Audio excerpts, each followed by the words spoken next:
So the application we're making this time is a progress bar counter. So it's an extension of the counter application we made earlier on, and we're actually adding a progress bar and using a few different interfaces. So user inputs. So to start with, as always, we build a user interface, starting with a shape. And we're going to get we'll just get a rounded rectangle. And that can be our progress bar, like so. On top of that, we'll place another rounded rectangle, layered on top, but a little bit smaller. So the idea is that the rounded rectangle on top will get progressively bigger as we reach our goal. So let's make this one a little bit lighter and the back one darker. Done. And now we need a text field. I'll put a nice title at the top so the user knows what this is all about.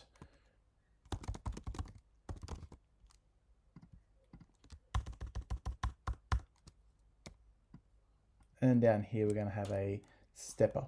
So rather than using a slider, we're going to use a stepper as we're incrementing by 1 each time and doing that regularly. So the first one will be goal, and we'll give the goal 3.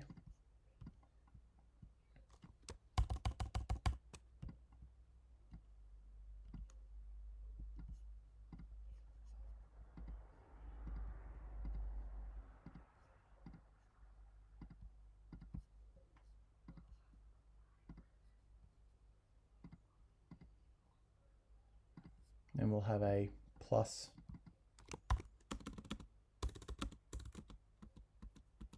and a minus for the stepper going up and down. And the same for the counter. So the counter is currently at 3 and the goal is 5, and that's our progress according to the progress bar. So on the left, we are doing a new project, and we're doing a iOS application and a single view app. The app's going to be called Progress Bar. Ensure you've got something in your organizational identifier.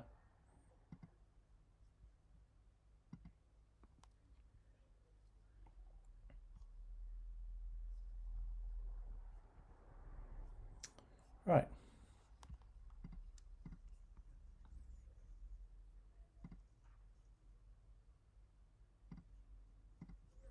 So to start with, we bring down our squiggly brackets. So this one here, you can see closes on that bottom squiggly bracket. And to make it easier to read, we just hit enter. And the same for this one, where we have enter to bring it down. A common mistake that new coders make is their squiggly brackets not being in the right spot, or they place objects outside of them. For example, a lot of students will do a piece of code down here outside of the body. If it's not inside the body, it won't be displayed on the screen. So ensuring that the squiggly brackets line up and everything inside the brackets is indented will ensure you can clearly see what code has been written and what will be displayed on the screen. So looking at our app, we have what looks to be a V-stack because these objects are vertically aligned on top of each other. So we'll start with a V-stack, open the squiggly bracket and hit enter immediately to close the squiggly bracket. I also like to line them up as always. And we'll start with a text, goal progress, and we'll modify the font so it's a title font. I resume that.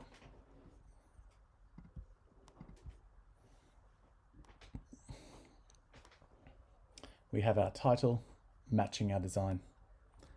Next will be the capsules. So these are capsule shapes, and at the moment they are laid on top of each other. So they're layered rather than placed above and below vertically. They're layered on top of each other. So for that, we need a Z stack and a capsule with a frame that has a width of 300 and a height of 50. And I'll hit enter on that property because I want to add a second one and line them up. Dot foreground color, and let's try a color literal. So you start with typing color, open brackets, and type color again, and you'll see color literal. This will put a nice little box in that you can double click and choose the color you're looking for. So on the back one, I'm going to make it darker and choose this color here. I'm going to copy and paste that code. It's the exact same capsule with a lighter color in front and a 200 width. So when you resume that application, you'll see a title with a capsule matching our design. As we don't want the stepper to be on top of the capsule, we need to write the code below the Z stack. That way we have the goal progress title, then a Z stack with the two capsules on top of each other, and underneath that will now be a stepper.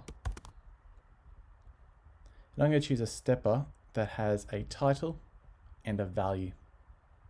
I'm going to hit enter to use that helper, and the text will be counter 3, and the value, as I don't have any variables set up yet, I'm just going to use a constant, and the value for the constant will be 3.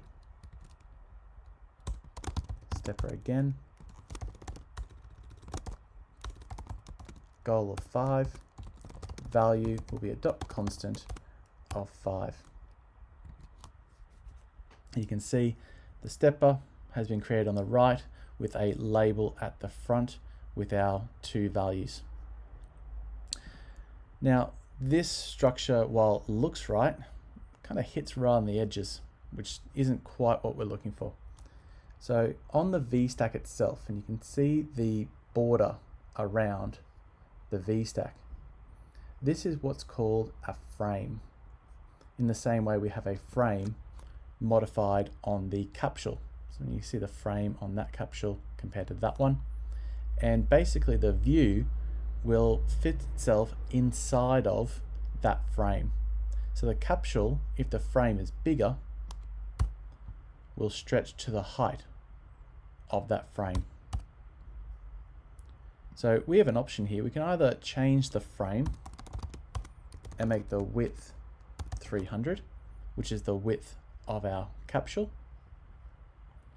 or we can add padding around our frame like so. Now I quite like the previous look, so I'm going to put a frame on that VStack and make it 300 wide. Now in the VStack we can add spacing between each of our objects just to spread them out a little bit. This is similar to giving each of these objects a value for padding. However, the padding will only be above and below, not on the sides.